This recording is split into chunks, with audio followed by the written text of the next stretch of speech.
Já vám přeji krásný den, milé čarodějky, a vítám vás ve 4. díle tarotového semináře.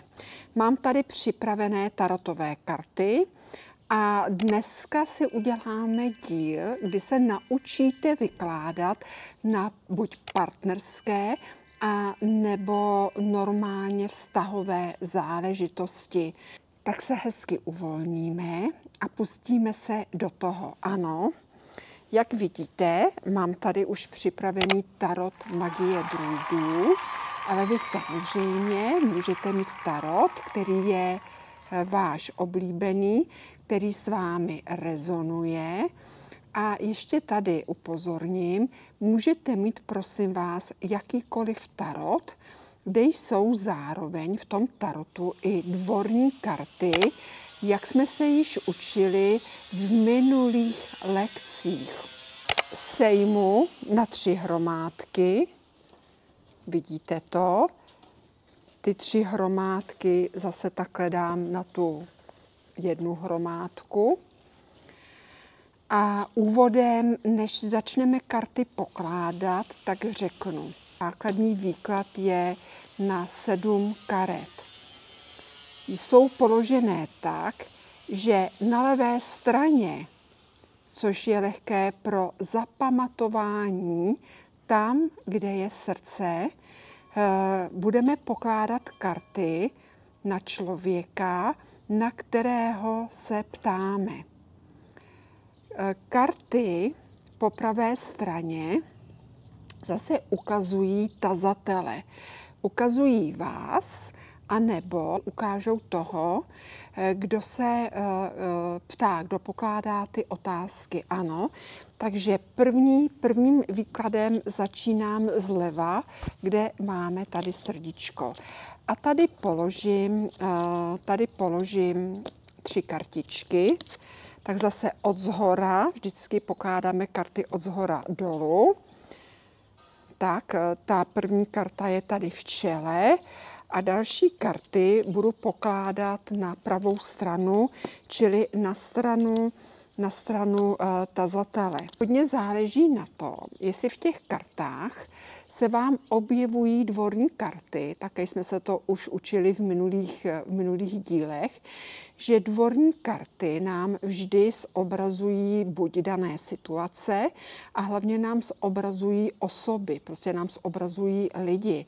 Takže ty dvorní karty obsahují královna, král nebo princ, princezna a s ohledem k tomu, že máme 4 živle, to je jako v astrologii 4 živle, ať je to ohniný živel, ať je to vzdušný živel, ať je to zemský živel nebo vodní živel, tak i dle toho ty karty vám zobrazují, co se prostě děje, a nebo té souvislosti s těma vztahama, kdo se tam případně ještě nachází, či kdo má buď na vás, anebo na toho dotyčného, na kterého se ptáte, kdo tam má vliv. Čteme z těch karet, tak začneme tím výkladem, kde máme srdíčko, tak začneme tím výkladem vlevo. Jo?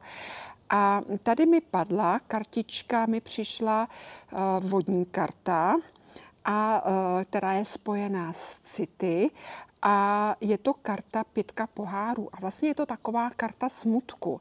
A když se ptáme na toho daného člověka, tak už tady můžu rozvíjet výklad, kdyby to byl například výklad třeba na partnerství.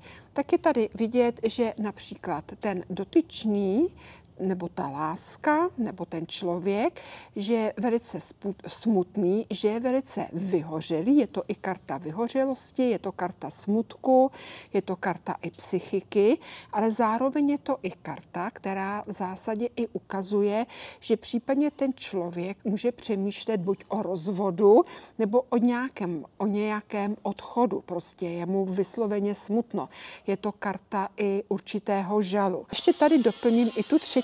kartu, která je z velké arkány. Velké arkáně přikládáme důležitý význam, protože velká arkána vždycky zobrazuje, na co je člověk připravený, zobrazuje vysloveně i toho člověka, jak se chová, co se v něm děje.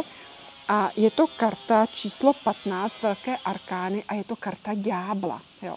A já, když vidím kartu ďábla, tak mě to vždy ukazuje, že to může být člověk i určitě jakoby charismatický, nebo případně i člověk, ve kterém špatně čtete, možná ve kterém se úplně nevyznáte. A ten ďábel je i kartou tajemství a je to i karta masky. Takže vlastně ten tazatel může mít i pocit, že vlastně nevidí do hlubiny duše do toho člověka, že do něho nevidí a že tím pádem neví, co si má myslet. A ta karta i zobrazuje, že ten člověk může nějak vystupovat, nějak se chovat, ale ve skutečnosti vnitřně je úplně jiný, je to úplně jiná energie. Tak může i v zásadě i něco tajit. Jo. Takže já vždycky říkám, to jsou takový herci, kteří hrají i v tom životě velký divadlo. A když udělám souvislý výklad, třeba já budu říkat na toho partnera, se to pojmenujeme, ale může to být na kohokoliv, jo, tak je tady vidět, že ten partner prožívá nějaký velký smutek, že může i řešit rozchod nebo že může řešit i nějaký rozvod.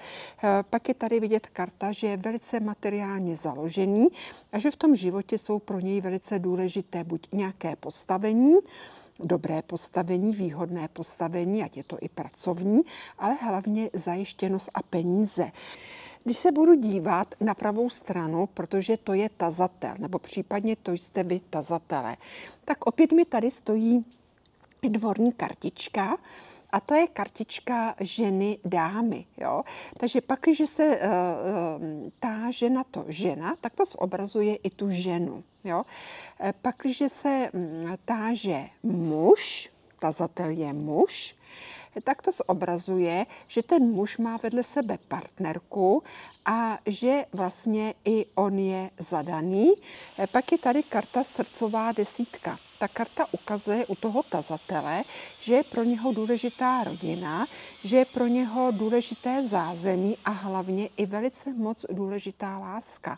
Ty karty stojí v pozitivní konstelaci, jako je srdcová desítka, to je prostě celistvost a rodina, anebo ať stojí v takové konstelaci, jakou jsme tady měli u toho člověka, na kterého se ptáme, pětku poháru, což je karta zase smutku a karta nějakých rozchodů nebo odchodů. Ano, je tady vidět ještě karta třetí a opět je to dvorní karta. Jsou tady hodně ženské karty a tím je to karta královna poháru.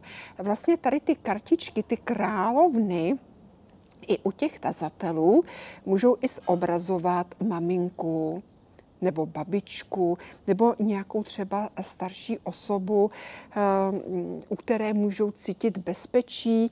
A je to taková kartička ochrany, jo? Takže třeba se i cítí chráněni vlastně pod někým, kdo je součástí jeho rodiny. Tak, milé čarodějky, já bych tímto ten výklad zakončila. A vyčkejte, protože pokračování bude již za chvilku v 5. díle. Tak si chviličku počkejte, ano.